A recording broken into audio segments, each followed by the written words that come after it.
Hello, welcome to the podcast. I'm Tim and I'm a composer.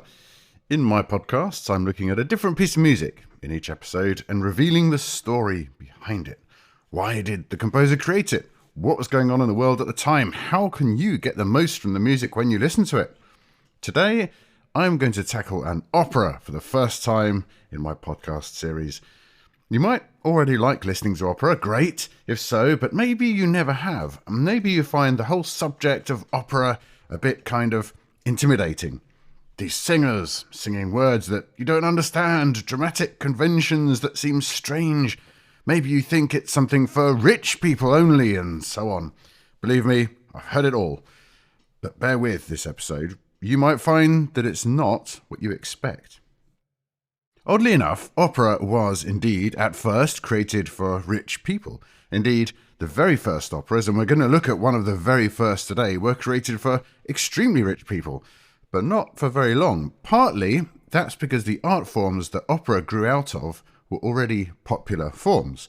Opera itself rapidly became a hugely popular scene and remained so for hundreds of years, up until the very day of today, entertaining all kinds of people in the general public. And there are still plenty of people putting on opera that is aimed squarely at ordinary people just like you, just like me.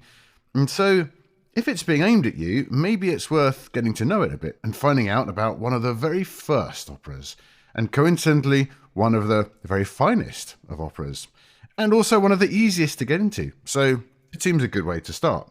So, today, I'm going to look at an opera called Orfeo, or La Favola d'Orfeo, or in English, because that's Italian, which I've probably butchered. Anyway, in English, it's The Fable of Orpheus, and it's by the Italian composer Claudio Monteverdi. And as it's one of the very first operas, it's clearly from a long time ago. The early 17th century, 1607 to be precise, is when the first performance happened. But while there's a great deal about the early 17th century which seems completely strange to you and I today, in this opera from 400 years ago, we suddenly find something that makes complete sense to us, that connects directly, emotionally, crossing boundaries of language, morality, ethics, possibly great distance, what we think of the nobility of the church, of the way nations are governed, what a nation is at all, what it is to get sick. Really, it's a very different world 400 years ago.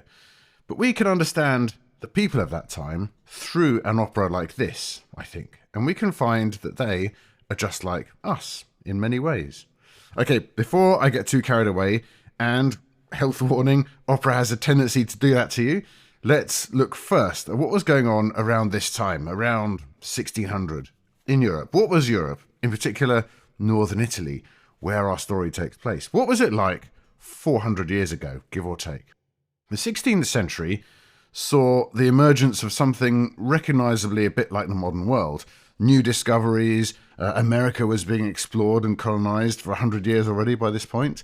Modern commerce was being developed, a middle class was emerging, people were seeking out new freedoms and enjoying the new freedoms, at least to a greater extent than they were before, and particularly in Western Europe. So populations were increasing rapidly after the plagues and Black Death of the 14th century. It's interesting to note that the population of Europe in 1500 was far less than it had been in 1300, thanks to plagues and other disasters. But through the 16th century, the population rapidly increased.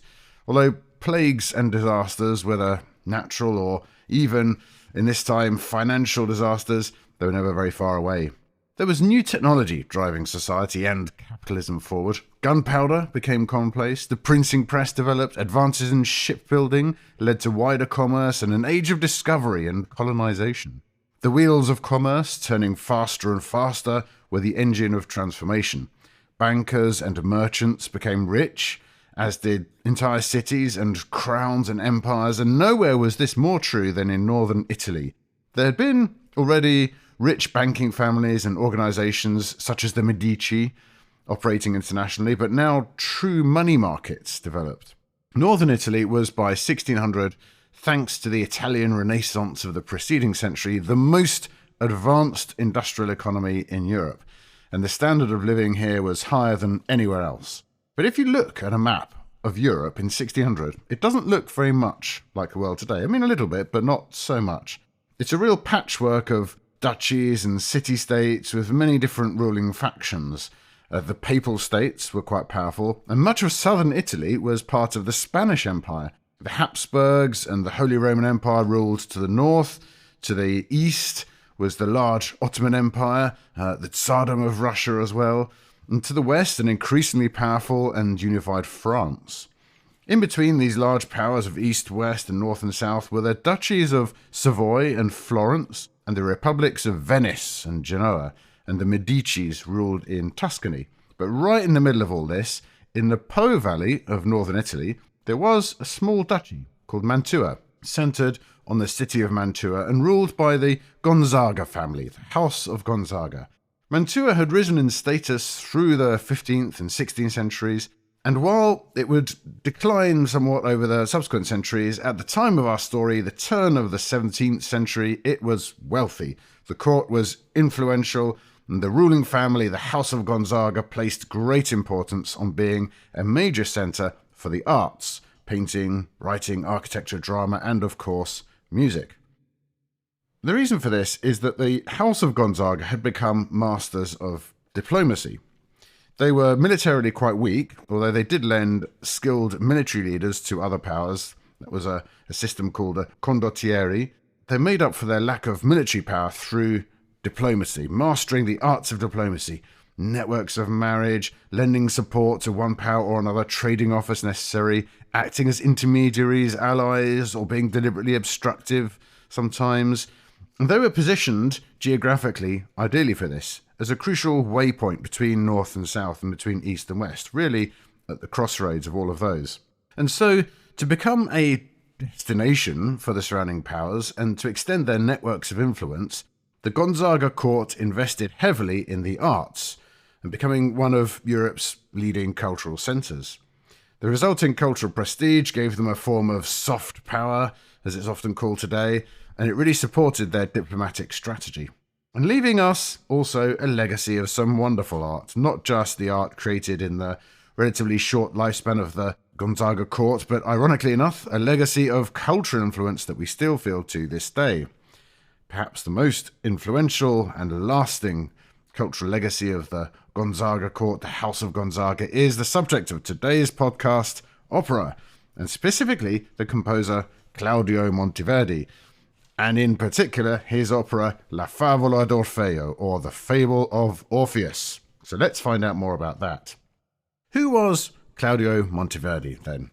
Claudio, he was born in 1567 in Cremona, which is close to the border of the Republic of Venice, and not far from the lands of the Duchy of Mantua. We don't know too much about his early life. We know that his father, Baldassare Monteverdi, was an apothecary, and his mother was named Maddalena. They were married in 1566, and Claudio was their first child. They had another son named Giulio Cesare Monteverdi, who also became a musician, a composer, and an organist, although he wasn't anything like as famous as his older brother. He later had two further brothers and two sisters. We don't know much about Claudio's early musical training. Some think he was a member of the cathedral choir at Cremona, but there isn't really too much strong evidence of this. Nonetheless, he learned music early on in his life. I mean, he was clearly very good at it. His first published work, which was a set of motets, was published in Venice in 1582, when he was just 15 years old. A motet, by the way, just in case you don't know, is a piece of music for several solo singers, and it's intended for a sacred setting, such as a church or cathedral. Claudio Monteverdi, he went on to live a long life, and given that he started composing very young, first published work at the age of 15, it's particularly interesting to think about all the changes that happened to music during his lifespan, and how his own work changed. Perhaps in a future podcast we'll look at a piece from much later in Monteverdi's life and really look into those changes. But the piece we're going to look at today is from quite early, perhaps we could say around the middle of his life, thereabouts. Not that he would have known at which point in his life he was when he wrote it. So, he may have been thinking, this might be the last piece I write, or this is just at the early part of my life. Who knows about these things. One of the many things that changed during Monteverdi's life, which was a big factor in his music, is what changed in the world of theatre. The theatre scene then was thriving from the mid-16th century in Italy in the form of commedia dell'arte, which you may have heard of. Commedia is characterized by masked types, which are standardized, archetypical characters shared across all productions and identified via their names, costumes, and functions in the comedy. So these types, there were stock characters such as foolish old men or devious servants or pompous military officers full of false bravado, those kinds of things. In many ways, this is quite close as a concept to modern pantomime, where you have the same kinds of characters in each pantomime, regardless of what the actual story of that particular pantomime is. In northern Italy, this tradition, commedia dell'arte, centered around Venice, Florence, and Mantua. But a further tradition arose in the south around Naples. The earliest examples date from 1551 in Rome. But it's in the north where our story is focused. In these cities, Venice, Florence, Mantua, professional theatre companies arose under the patronage of various dukes. It's interesting to realise that, by the way, female characters were played by women, and women therefore became celebrated professional actors, and also even theatre company managers. This was a source of some controversy, and the church, for example, tried to oppose it. In England, where drama was absolutely thriving, think Shakespeare, Ben Jonson, there was much less enthusiasm for the Italian female actors, and it was seen as tasteless and vulgar. Indeed, in English plays, including Shakespeare, female characters were played by young men and boys. So this really is a significant difference in Italian theatre. Right, in this time, the mid-16th century, we have a thriving theatre scene, both in commedia dell'arte and other plays more broadly. A tradition, or fashion perhaps, arose from the end of the 15th century in Ferrara and Florence, that between the acts of plays, there would be a further play, known as an intermedio.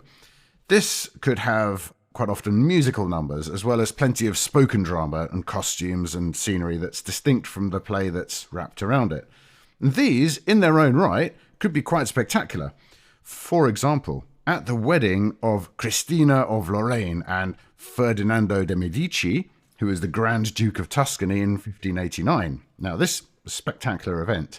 Preparations for this show in 1589 took a whole year, and most of the artisans and artists of Florence were involved. The celebration lasted for the whole of May, and it featured pageants, balls, games, including a demonstration game of football, or soccer if you're from America and you're confused when an English person says football. But anyway, that game, football or soccer, was demonstrated at this wedding spectacular. There was also a joust in a purpose-built arena. There were also performances, dramatic performances, including 6 intermedios, each with their own set and costumes.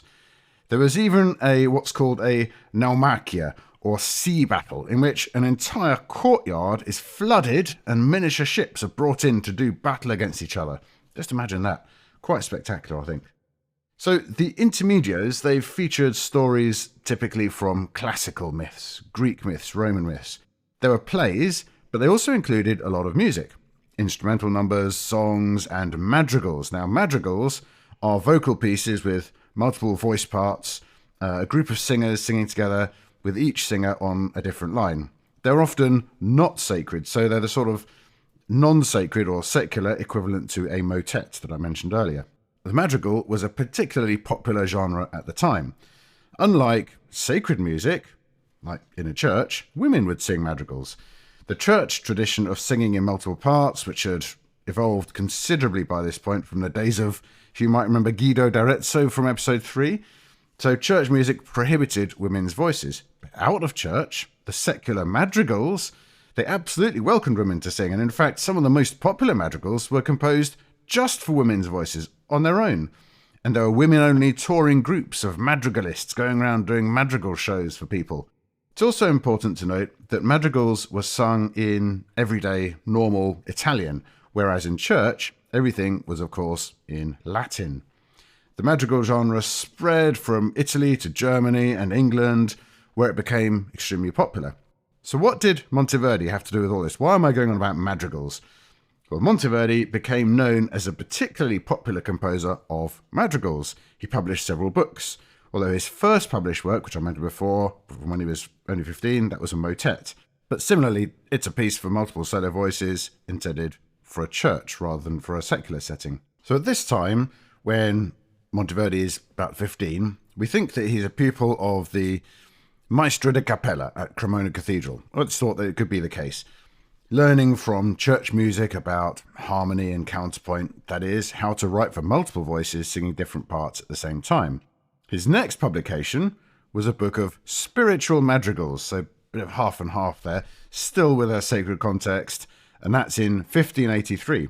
After that, he really focused on secular madrigals, publishing very famous books in 1587 and 1590, both in Venice. At this point, he's really starting to make a career for himself as he enters into the service of Duke Vincenzo Gonzaga of Mantua, to whom his third book of madrigals is dedicated in 1592. By now, you might think, well, he's done 3 books and all this, he must be quite old, but he's not. He's only 25 years old, and he's really ambitious to make a real name for himself in music. And Duke Vincenzo is also ambitious. He wants Mantua to become a great centre of music, really attracting all of these big powers nearby to come and do their diplomacy in Mantua. And so, Duke Vincenzo, he's hiring all of the best musicians he can find and bringing them to his court. The Duke is also a young man. He's only about 5 years older than Monteverdi. But Claudio Monteverdi is still only a regular court musician. He's not in charge. That's the job of the Flemish musician Jacques de Wert, who had been brought in from Ferrara. There were some real characters hired in by the Duke at this time. There was Salomone Rossi, who is a famous Italian Jewish composer and violinist, along with his sister, who went by the name of Madama Europa, and she became the first Jewish opera singer to achieve widespread fame. There was also Francesco Razzi, another notable composer and instrumentalist. There was also a young soprano called Claudia de Catanese, who Claudio Monteverdi married in 1599 and with whom he had 3 children.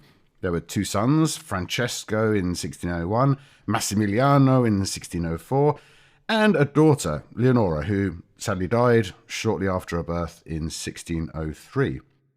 So the maestro at the court, de Wert, he died in 1596, and Monteverdi wanted the job, but instead it went to de Wert's friend, the composer and organist Benedetto Pallavicino, who had composed many madrigals, really a kind of competitive rival to Monteverdi, and 10 years older than him. Claudio, however, is clearly a favourite of Duke Vincenzo, nonetheless, and Monteverdi accompanies the Duke on various travels. For example, they go on a military campaign together to Hungary in 1595 and to Flanders in 1599.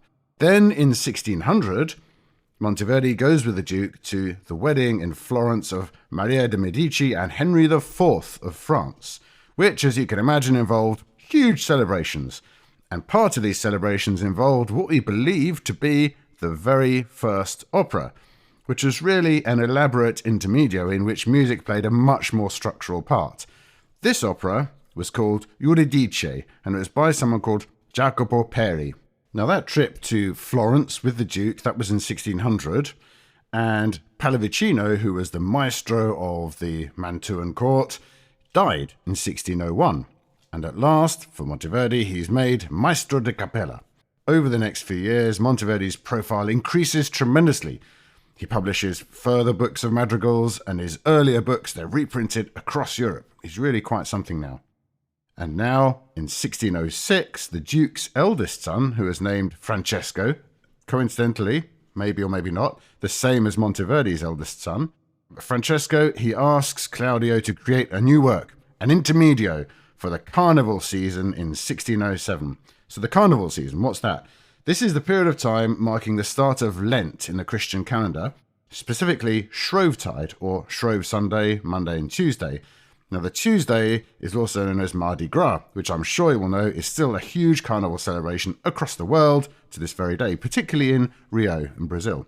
But even in 1607, carnival season was a big celebration. Parades, street parties, circuses, pageants, and games. So what does Monteverdi decide to produce for the 1607 Carnival? He creates not an intermedio, but even more spectacular, an opera, just like the one he had heard with Duke Vincenzo back in 1601 in Florence. Now that opera, by Jacopo Peri, was called Euridice, and this new opera by Monteverdi, was called Orfeo, or La Favola d'Orfeo, or The Fable of Orpheus. And that's the piece of music we're looking at today. Now the opera by Monteverdi is clearly, as you can tell from the title, about Orfeo, or Orpheus, of ancient Greek myth, and Euridice, his lover.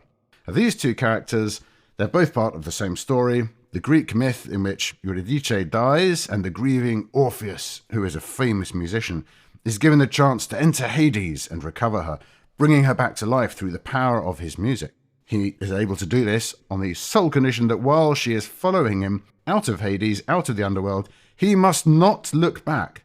He mustn't check that she is following. If he does, she will disappear. She will not be able to return. She will die forever. So, of course, this being a tragedy, of course, he looks back. After he exits the underworld, he turns in triumph, not realizing that she is still in the underworld just behind him, and so she vanishes forever now, and he is alone, mocked by the gods. He dramatically gives up on women, and he dies eventually by being torn to pieces by a group of angry Thracian women. Now, this is more or less the same story that Monteverdi's opera tells, with a script, or as it's called in the world of opera, the libretto, by Monteverdi's writing partner for this opera, Alessandro Striggio. However, the ending is not quite so bleak. It doesn't involve the angry Thracian women tearing Orpheus to pieces. Instead, in Striggio and Monteverdi's version, Orpheus ascends into the heavens with the god Apollo to become a constellation, finding divine redemption. So I mentioned the script, or libretto. That means little book, and indeed the book of the opera was a separate publication made available for people to acquire. Monteverdi's script was written by Alessandro Striggio. Now, he was the son of a composer also called Alessandro Striggio, and was a member of Duke Vincenzo's court, just like Claudio Monteverdi. He wasn't a poet or writer as such. In fact, he was a lawyer and a diplomat, as well as a capable musician. But he had also been at that 1600 performance of Euridice by Jacopo Peri, along with Monteverdi and the Duke. He was about 5 years younger than Monteverdi, so by the time they are working on Orfeo together, Alessandro is 34 and Claudio is 39. I think that 1600 trip to Florence, it must have made a huge impact on them. So at that time they were, Claudio was in his very early 30s, Alessandro in his 20s. It was the kind of celebration designed to be talked about for many years. So it must have been, hugely impactful on them. And both of them saw that intermedio, or the first opera by Jacopo Peri on Euridice. Clearly that was a major influence on this new show that they were going to create together. So what's going on in an opera at all? We'll take a moment now just to look at the ingredients of this new genre, this brand new genre, opera, which was emerging from the intermedio. Now, bear in mind that Monteverdi and Striggio in Orfeo have more or less created this idea from scratch, with just that one example by Jacopo Peri to go from. They've clearly got the idea of putting on a whole night's entertainment entirely in music and costume and drama, no speaking, just music, singing. And they wanted to use the many kinds of music from the time, lots of singers as well, many instrumentalists, all combined into a spectacular occasion. And there are various different kinds of music involved then. So there's purely instrumental music. Now, the opening of an opera is called a sinfonia. That dramatically announces that the opera is beginning and it sets the musical scene. The sinfonia, conventionally placed at the start of an opera, eventually became the symphony, an entire piece of instrumental music performed separately with its own conventions and history. You might have heard my earlier episode about Beethoven's First Symphony, which goes into the origin of the symphonic genre, the symphony, a bit. If you want to draw parallels with the kinds of scene that you get in a film, the Sinfonia is your opening titles, which gives you a clear sense of what kind of film it is, where it's set, where it starts. Other kinds of purely instrumental music in opera might correspond to film scenes when there's the passing of time, or images of a dramatic landscape, or perhaps a montage, something like that. So then in opera, there are choruses. These are your big set pieces for larger groups of people. For example, shepherds or villagers in Orfeo who sing together as a choir without solo voices. These are the crowd scenes. Perhaps in a film you might have a big crowd, perhaps in a big fight like a riot or a battle scene, or perhaps just a big street scene of some kind. So back to opera. Another type of music you'll find is the recitative. Now this is where words are sung in something very close to speech rhythm, with very minimal accompaniment from the instruments. The aim here is for the words to be very clearly audible. Now that's because something important is going to be said, or sung rather, here. Perhaps a particular conversation is going to happen, or some important bit of the story is going to unfold. Whatever it is, in some way, the plot moves ahead in recitatives. Also in recitative, bear in mind we're in the same sort of time as the actors. It's not them reflecting on their inner thoughts, which would slow down time, and it's not a big landscape shot like in a sinfonia, which speeds up time, maybe like a montage in a film. So comparing to film again, a recitative is a bit like a bit of dialogue where something important is revealed. Next up in opera we have the aria. This word is related to air or just a song. Usually an aria is for just one soloist, one singer to sing. Here the actor is being more reflective on the action that has unfolded and has been revealed through recitatives. The arias take place at or just after key dramatic moments. In an aria, music allows time to be suspended in a way that's much less possible in spoken drama, and we're invited inside the actor's mind to dwell on their thoughts. In a play, the equivalent might be a soliloquy, where a character reveals through a speech on their own their inner thoughts and their feelings to the audience. What's the equivalent of that in a film? I don't know. Perhaps it's a bit less clear. It could be a scene with shots dwelling on a character, somehow depicting their inner turmoil, but without words. You might think about musicals, too. Most of the songs in a musical are what we would call arias in opera. Aria developed after recitative as a more structured, richer musical component. The earliest favole in musical fables, that only had recitative. Aria came into being with opera. The aria is also a chance for a singer to show off their virtuosity. The main singers in the cast of an opera were celebrities, really, and everyone looked forward to hearing them showing off. The arias were the ideal moments and designed to do just that. And so very often you'll hear the singer performing all kinds of vocal acrobatics in an aria, and the words can become pretty hard to follow. But that's not really the point. The point isn't to hear the words. The point is to appreciate their singing and what they're trying to get across, which is, apart from showing off how brilliant they are, they're trying to get across their inner emotional turmoil, perhaps, as depicted by the music and the huge things they're singing. Very often, therefore, at the end of an aria, the whole opera will grind to a halt, will stop as the audience stands up and applauds. For the most famous and brilliantly performed arias, this applause, this whooping and cheering can really be quite a substantial and long bit of applause. And that might take you by surprise the first time you go to an opera and that happens, if you're expecting to have to keep quiet and keep silent until the very end. So, in opera, it's the combination of all of these elements. So, instrumental music, the sinfonia, the choruses, the recitatives, and the arias. Now, they structurally divide up the whole drama and they drive it forward. And that really marks this out as a new art form, something very different, something much more than a kind of play with various musical numbers as had happened before. As opera developed over the years and centuries to come, more and more was added in there, both in music, for example, blending on-stage musicians with the main orchestra who are not on the stage, also in stagecraft with extremely elaborate sets, special effects, animals on stage, all that kind of thing. Opera developed over centuries into something huge and grand, and recitative in particular disappeared as a simple way of conveying words to the audience in real time. Perhaps the highest point of opera's evolution was in Wagner. Wagner had this idea of the total artwork. He created these monumental, really gigantic operas in which all art was presented to the greatest possible extent. But that's a long way in the future from where we're talking about today. That's 250 years away from Monteverdi. Probably one for a future episode. The style of singing in opera, it might be unfamiliar to you, might be slightly strange if you're new to opera.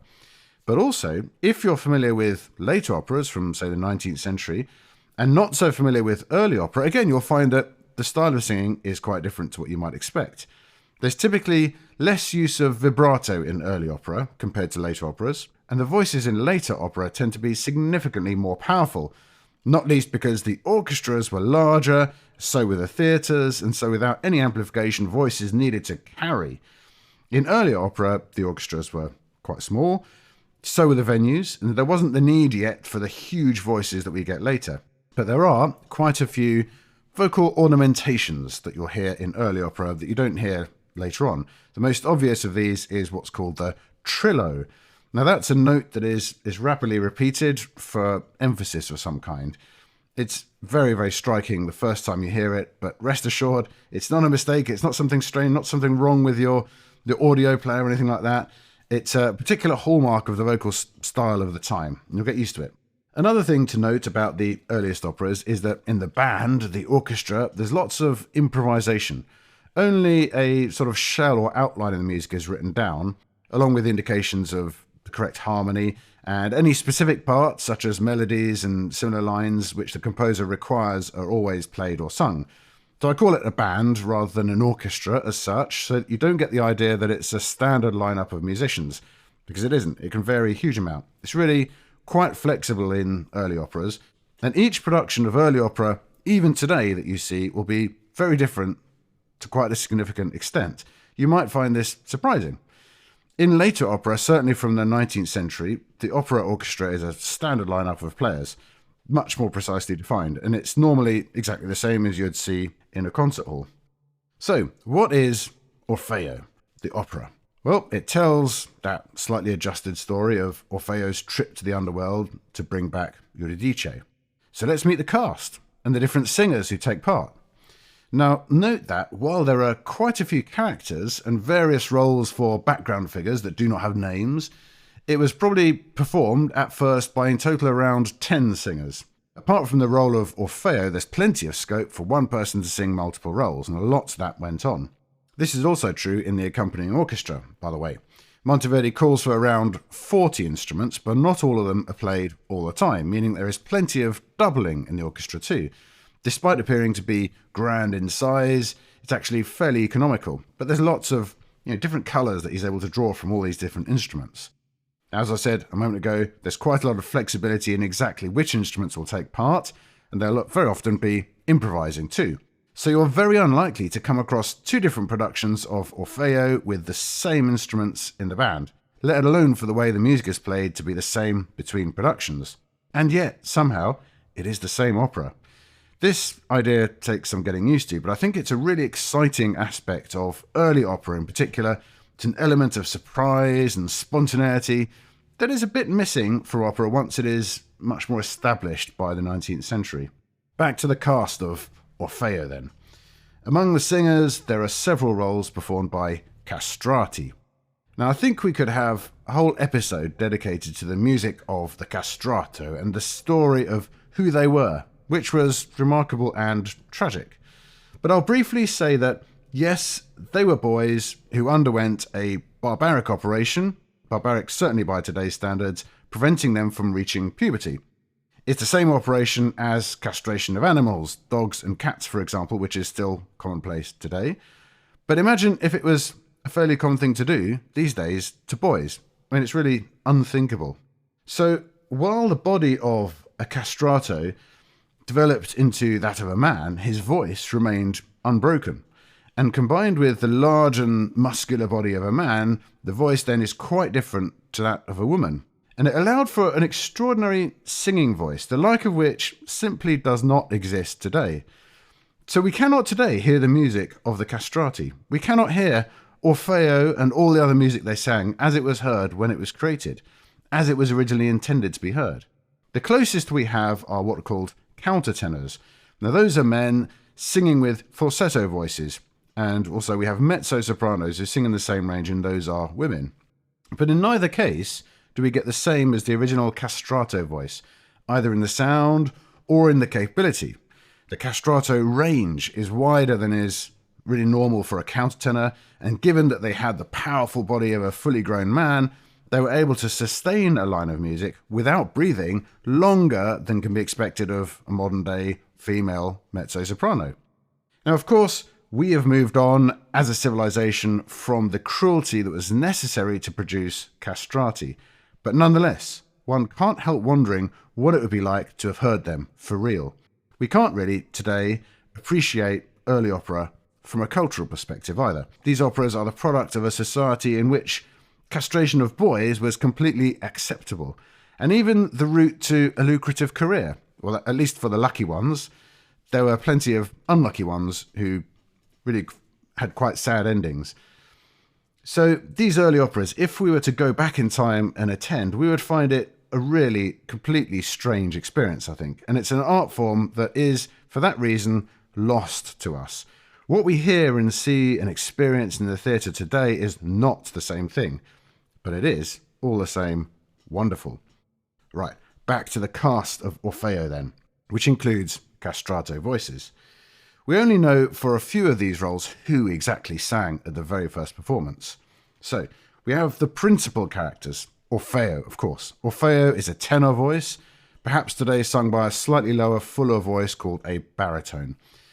Orfeo is a legendary Thracian musician, and he's the main protagonist of the story. He's a demigod with the power to move all living things through the power of his music. Francesco Rasi, who was distinguished tenor, composer, nobleman, frequently found at the court in Mantua, he created this role in the 1607 premiere.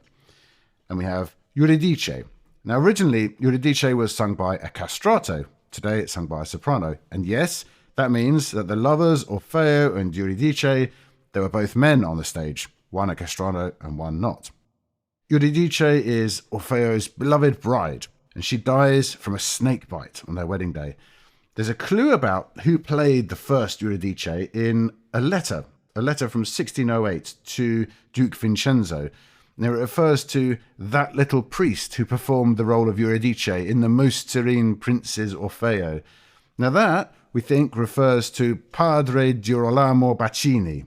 Now, he's a priest and a castrato who had some connections to the Mantuan court in the early 17th century and was quite well known there, so it could have been him. The other principal character we have is called La Musica, simply La Musica. La Musica is the personification of music. Now, La Musica delivers the prologue, introducing the story and welcoming the audience. This part was sung by Giovanni Gualberto Magli, who is a castrato from Florence. Today, this part would be sung by a soprano, or perhaps the slightly fuller and lower voice of a mezzo-soprano. A woman, in other words. But then, at the time, La Musica was sung by a castrato. So those are the principal characters: Orfeo, Eurydice, and La Musica.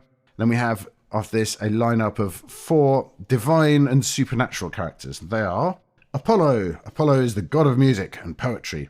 Orfeo's divine father, who descends in Act 5 to take Orfeo to the heavens. Apollo represents the resolution through divine intervention and is sung by a tenor.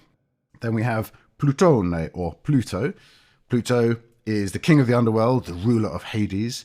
He grants Orfeo's request to retrieve and rescue Eurydice, but he imposes also the fatal condition that Orfeo must not look back.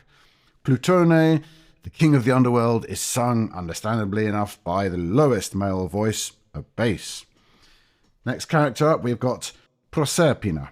Proserpina is the queen of the underworld, Plutone's wife. Now, she's deeply moved by Orfeo's music, and she successfully pleads with her husband for Eurydice's release. This part was sung by a castrato originally, in the original by Magli again in 1607, so Magli sang the part of both La Musica and Proserpina. Today, Proserpina could be sung by a soprano or a mezzo-soprano. Now, the fourth of these supernatural characters is Caronte, or Charon. Charon is the ferryman across, it has this ferry to take you across the river Styx into the underworld, guards the entrance to the underworld. So there's another terrifying male figure from the underworld. Caronte is, of course, another bass. Orfeo enchants him with his music in order to gain passage across the river Styx.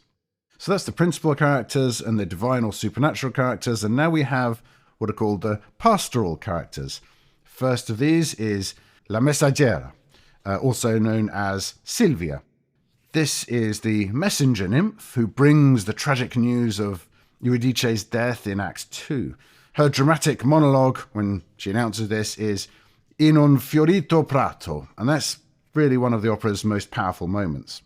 It's another role for a castrato, today sung by a soprano or mezzo-soprano, and it's possible that the castrato Magli also sung this role, in addition to La Musica and Proserpina. So he's up to 3 roles now, Magli. Next up we have Speranza. Now, Speranza is the personification of hope, who guides Orfeo to the gates of the underworld, but cannot enter there with him. This is another castrato, possibly also sung by Magli, who's now up to 4 roles. Next character we've got is Ninfa. Ninfa is a nymph among the pastoral characters in the opening acts, part of the wedding celebrations. It's another castrato role that today would be sung by a soprano. Now, it's unlikely this time to have been sung by Magli as well, but would have been sung by perhaps a less famous castrato. It's possible the part could have been sung by a woman in the original, but more likely to have been a castrato, we think. Now, the next one of these characters is called Echo. Echo, who responds to Orfeo's laments in Act 5 after he loses Eurydice forever. Now, Echo is another nymph, a mountain nymph, who is cursed by the goddess Hera to only repeat the last words of others. Hence we have the word echo today. In the opera, you'll hear the ghostly voice of Echo, which is sung by a tenor, repeating Orfeo's lament, perhaps from off stage, giving it a sort of dramatic ghostly effect of great distance. So next up we have the singers of the chorus. There are some solo parts for a castrato and 2 tenors from within the group of the chorus, but they're not named characters. They're sort of shepherd number 1, shepherd number 2, and that kind of thing. And apart from that, the chorus sings together as a single unit. Now they are the Ninfe e Pastori, that's nymphs and shepherds. Now they are the pastoral community, including supernatural nymphs and everyday ordinary human shepherds. Together, they celebrate Orfeo and Eurydice's wedding in the earlier scenes, and later they collectively mourn the tragedy. And finally, there's a further small chorus, the Spiriti Infernali. These are the infernal spirits inhabiting the underworld. Of course, these are lower male voices, tenors and basses. Now, women also sang in operas. They were very much part of the musical and dramatic life at court, in madrigals and in plays. Even backstage, they were quite often managers of the theatre companies that were assembled to put on these shows and take them on the road.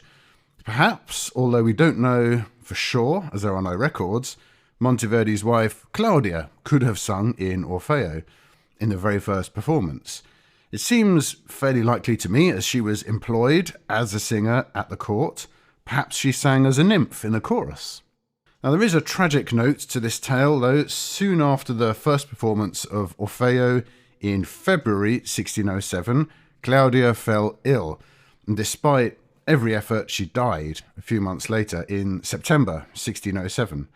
Now, emotionally, Claudio never recovered from this, and his life was never the same.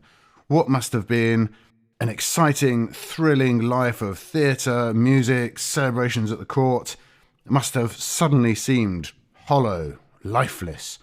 Perhaps he felt an echo of Orfeo, the master musician, and the loss of his love Eurydice. And who can tell? But certainly it was a profound personal tragedy for Claudio Monteverdi.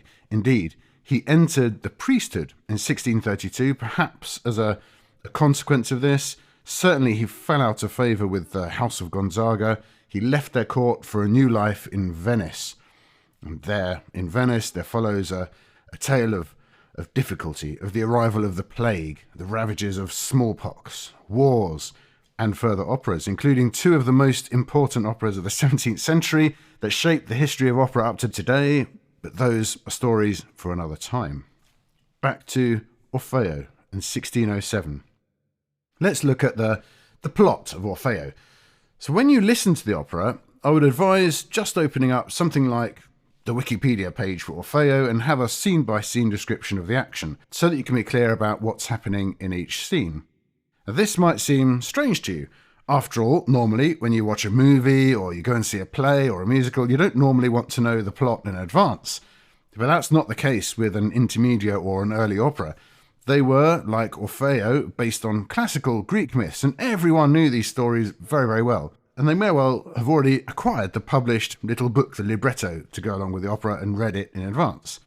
They would have relished seeing how the performers would deal with the well-known high points of the drama, and they would have looked forward to them. So it's not cheating if you, like the original audience, know the story in advance. Now, in Orfeo, there are 5 acts. Acts 1, 2, and 5 take place in the fields of Thrace, hence all the pastoral connections, shepherds, and so on.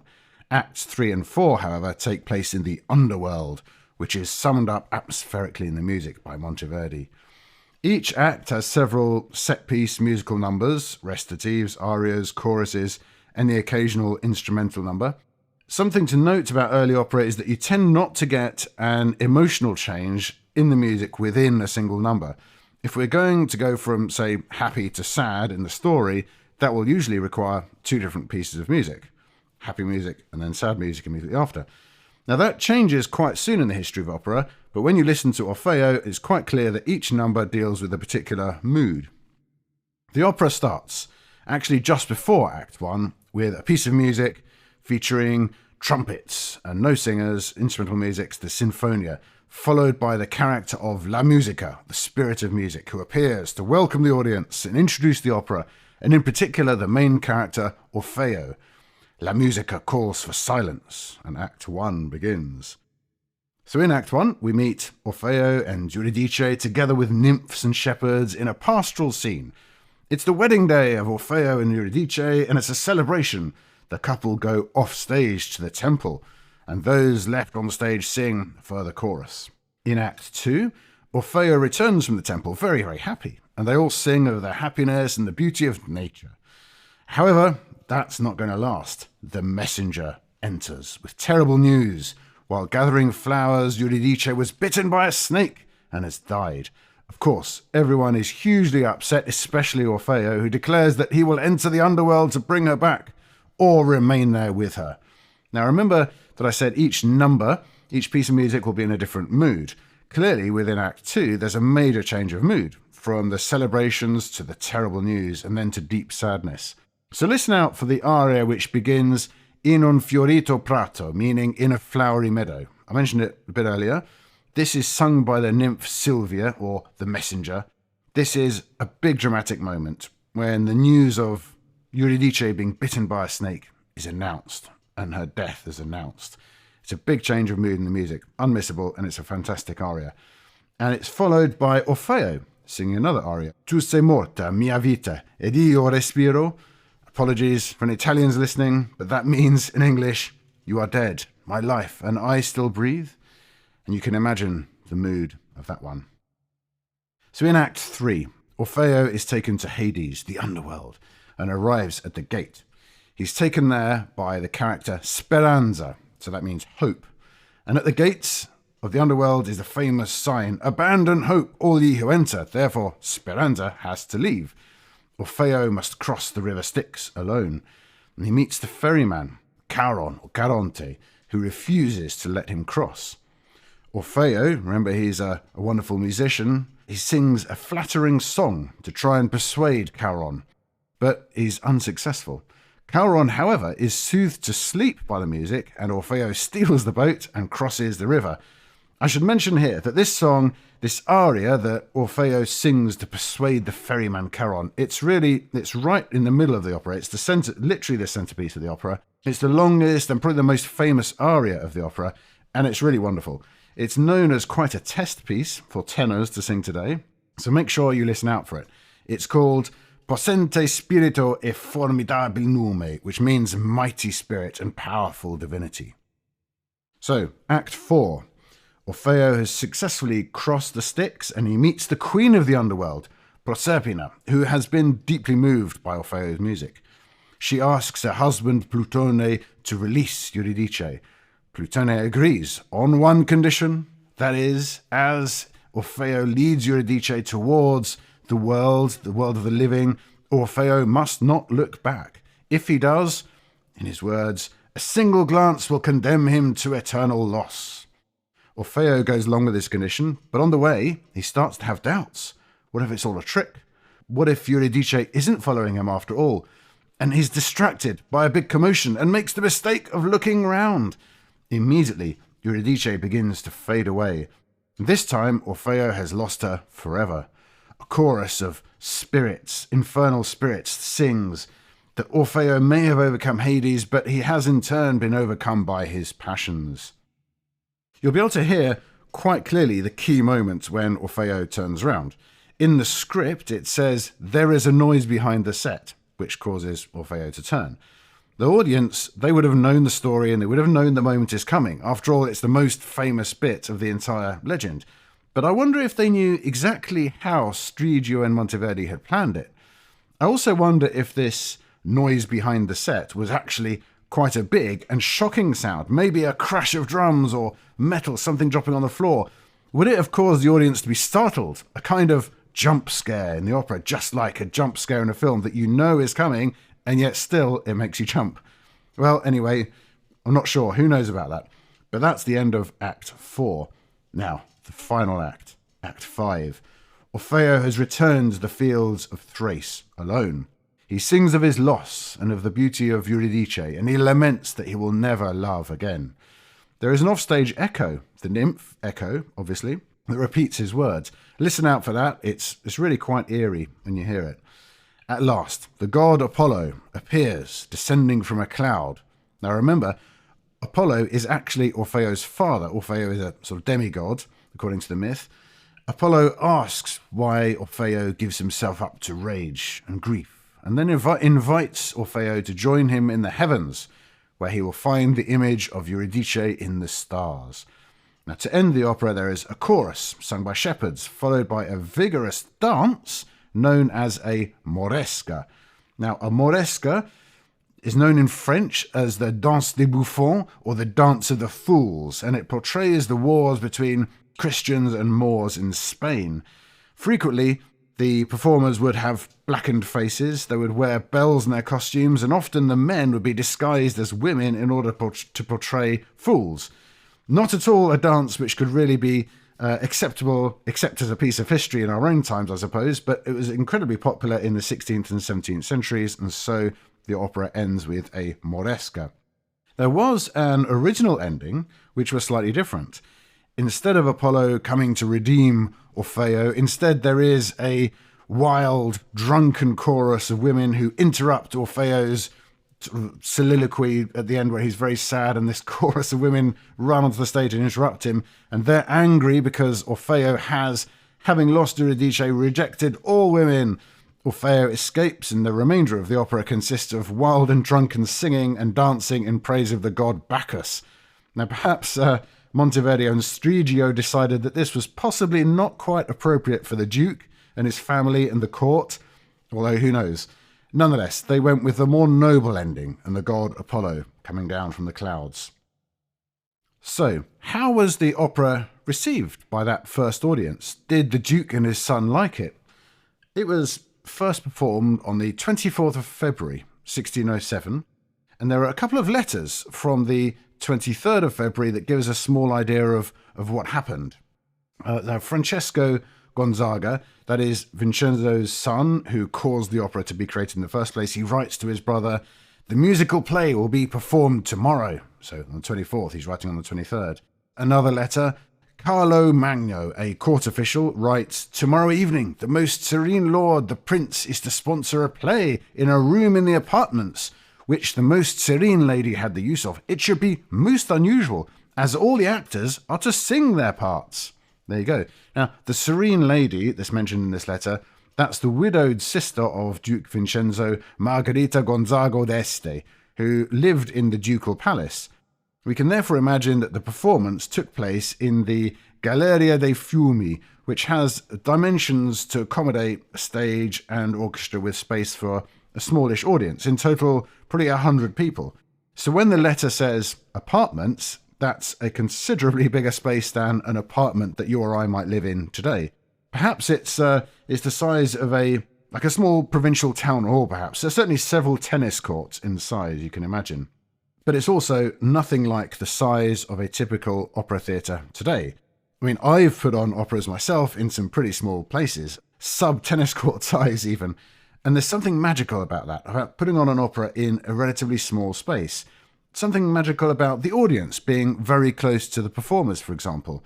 And I think you lose that in a much bigger theatre. But they would have had that magical experience in this fairly small, big for an apartment, but fairly small for a theatre kind of space.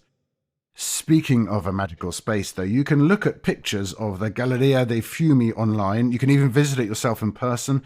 It's a spectacular room. It was completed in 1579, so it was still relatively new by the time the opera was performed there, and it overlooks the palace gardens. The walls are painted to resemble the 5 rivers of the Mantuan territory, and on the ceiling, Phaeton carries the sun in his chariot to his father Apollo. Now we can imagine that the performance, as it was in the evening in February, and there was therefore no daylight, so it must have been candlelit, really adding to the atmosphere. Certainly no bright electric theatre lights of today, but hundreds of candles. And these candles were suspended in chandeliers, but also they're placed in reflective light boxes and little sconces lined with silver. And there would have been plenty of wine as well, and food would have been served. So when you come to watch it, perhaps maybe on a video, for example, why not treat yourself to some candles and some wine after dinner when you do that? It certainly seems like the opera went down very well at that first performance. Francesco wrote on the 1st of March, so a few days after the first performance, that the work had been to the great satisfaction of all who heard it, and had particularly pleased the Duke, who asked for it to be performed again just 5 days later at the end of February. There was a poet and a theologian at the court called Cherubino Ferrari, who praised the opera, writing how both poet and musician have depicted the inclinations of the heart so skillfully that it could not have been done better. The music, observing due propriety, serves the poetry so well that nothing more beautiful is to be heard anywhere. Quite a write-up. The opera was published in Venice in 1609, and again in a further edition in 1615. It's thought that it may have been performed again in Florence, in Cremona, in Milan and Turin, and we know that it was performed in Salzburg maybe several times between 1614 and 1619. After that, though, it seems to disappear. There is some evidence it was performed once more just after Monteverdi's death in Geneva in 1643, but that was it. No more performances, as far as we know, and the work passed into legend and was then forgotten. Only those published scores from Venice remained, and they were investigated by scholars in the 19th century, hundreds of years later, and it was not until the 20th century that it was performed again, and then only at first in a shortened form as it was pieced together from what remained. Now, it wasn't until after the Second World War that a complete version of Orfeo was put together by the composer Paul Hindemith in the 1940s. This version was staged in 1954 in Vienna, and from that moment, performances increased in number, and by the end of the 20th century, it was frequently performed all around the world. The opera had its 400th anniversary in 2007, which was marked by numerous performances, including one, of course, back in Mantua, this time at the Teatro Bibbiena. It's a beautiful theatre, built in the 18th century, and while it's quite small by modern standards, seating around 360 people, it's still much bigger than the hall at the Ducal Palace, which is just a short walk away, pretty much a stone's throw away, and the 100 or so people who had been there for the first performance. So, if it was forgotten so soon after being created, and it took hundreds of years for it to be performed again, and now it's performed frequently, we naturally ask the question, why? Why is it now considered so important? What's the significance of this opera? So Orfeo was not actually the first opera, but perhaps we can say it was the first good opera, or the first complete opera, including everything that we think of as being part of the opera art form. I've heard some people say actually that it's the greatest of operas, but I don't know about that. There's a lot of operas to pick from for greatest, and I don't think we can give a greatest title out, or that it would even really achieve anything to do that. But as the first time something recognisable as an opera was created that was good, well, that's significant. So what makes it good? This gets to the heart of what an opera is, I think, as distinct from a play with music or a bunch of songs. We could say that music is the articulation of emotions, or it's the sound of articulated emotion. If the world itself doesn't hold meaning, then music is the sound humans can make that gives it some meaning.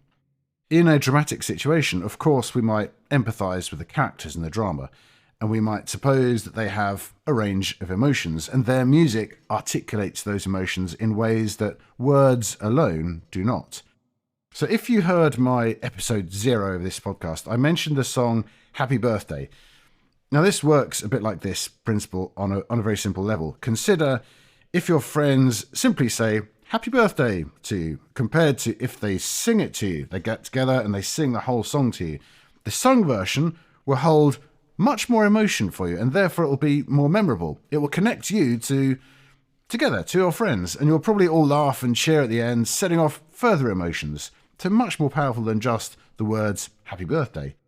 In an opera, the drama is stitched together with music to operate on this emotional level for a sustained period of time, a couple of hours in the case of Orfeo.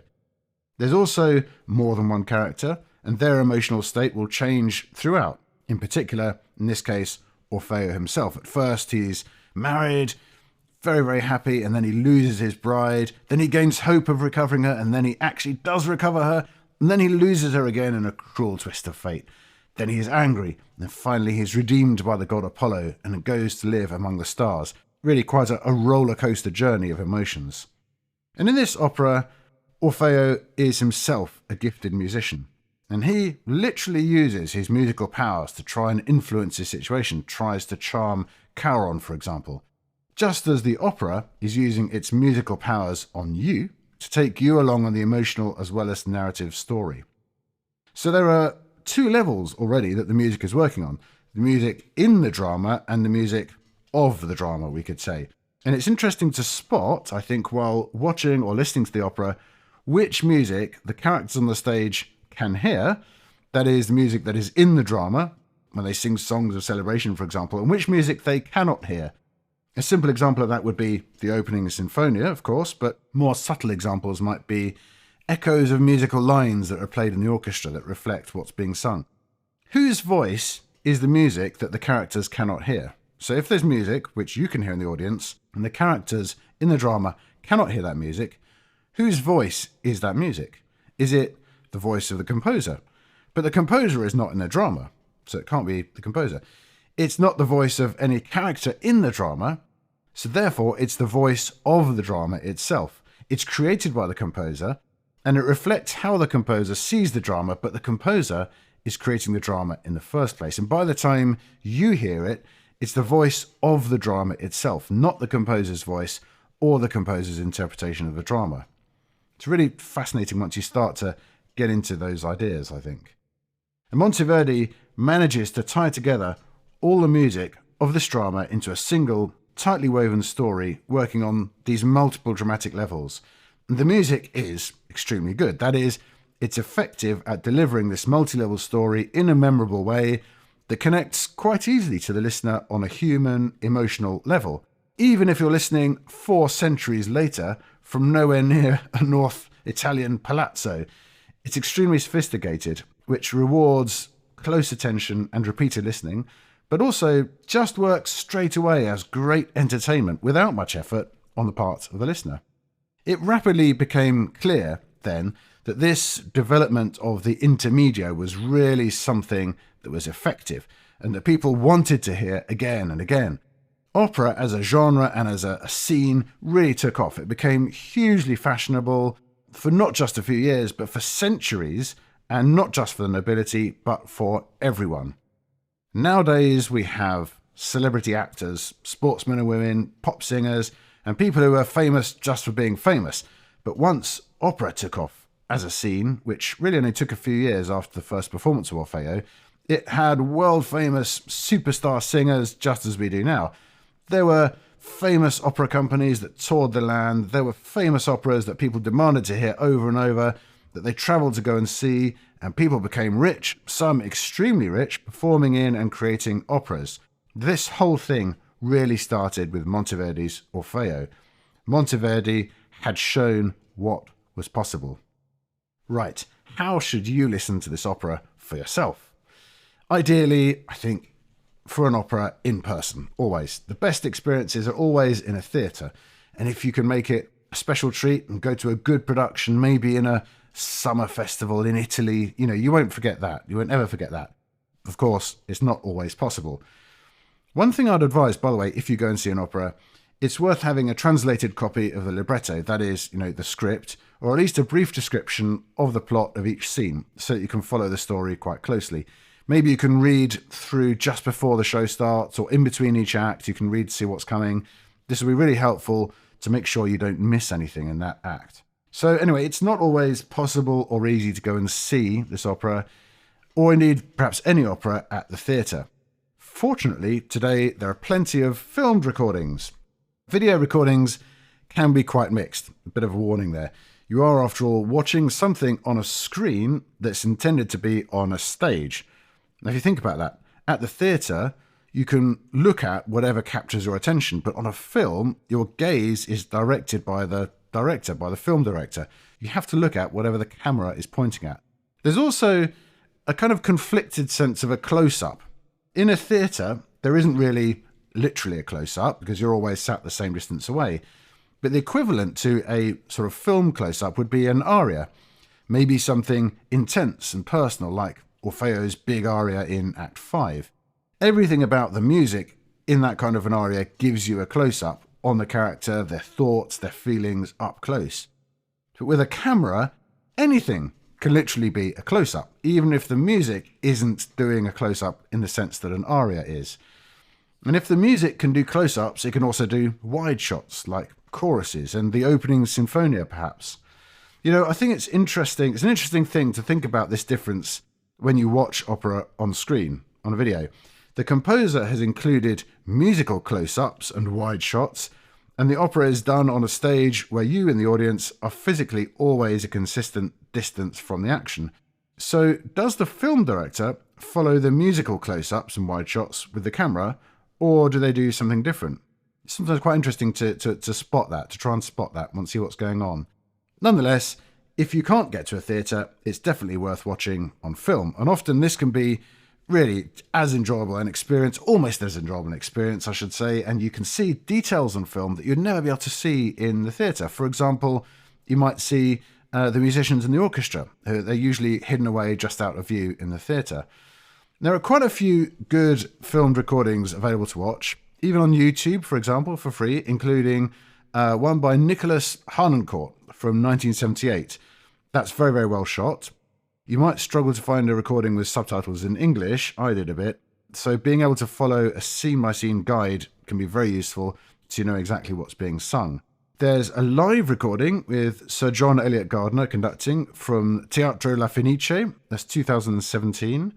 That's a semi-staged performance, but in that one you can see the musicians really up close, and it's very interesting. It's also very hard, even impossible, to do that in a live performance in person.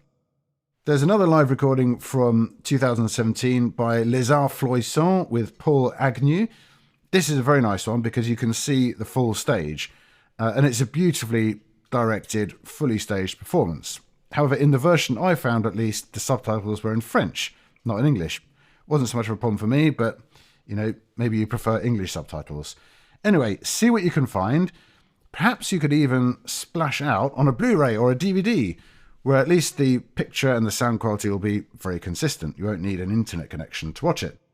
Many local libraries also have DVDs of operas. If you're in London, you could go to the Barbican Music Library. It's very comprehensive, loads of things there. There's also, just as with regular films, there are a few streaming platforms that you can subscribe to and watch lots of opera. There's Operavision, Met On Demand, Marquee TV. There's others. You can search for them. You'll find them very easily. You could also listen to just an audio recording without any video. Now, those can be great to listen to instead. Bear in mind, of course, you're missing the visual component. So you have to treat it, I think, as a kind of radio play, perhaps. It can be great, for example, to listen to if you're on a long car drive, especially once you're familiar with what's happening where in each act. I've added a playlist for this episode on Spotify, and for that I've gone with a Swedish recording of Orfeo on the BIS label. It's a collaboration between three groups: Ensemble Luda Baroque, Hoa Baroque, and Ensemble Alta Punta. And it's led by Fredrik Malmberg. Now, it's not the most famous recording of this opera, and there are lots of them, but it's quite recent, from 2021, and I think it's a really exceptional performance in every respect, and very well recorded as well. So if you're going to listen, rather than watch and listen, you maybe go for that one. And when you listen, or listen and watch, make sure you look out for that centerpiece ario, Possete Spirito, the one where Orfeo tries to persuade Caronte to take him across the River Styx into the underworld. Now, given that it's such a famous aria and a sort of a test piece for tenors, you could try exploring different recordings of just that one aria, just that one piece, and see how many different ways it's approached by different singers. There's huge variety. It's quite interesting to go and listen to just that one done by different singers. It's a great way to learn the differences between what a composer might have actually written, and especially in the case of this opera when that's not completely certain, and what has been added for a particular performance. You can then also consider the different ways each singer approaches the music. Repeated listening to the kind of music I talk about on this podcast, as I think I've said in every episode, can help you explore this whole world of music. It's very rewarding, listening again and again, and you'll quite likely hear something new every time. That's all for today. I hope you enjoyed discovering Claudio Monteverdi's opera Orfeo, and maybe if you're new to opera, this will open up a whole new experience for you. Let me know. I'd love to hear. For now, you go and listen and watch Orfeo, and I'll go and work on the next episode. Bye for now.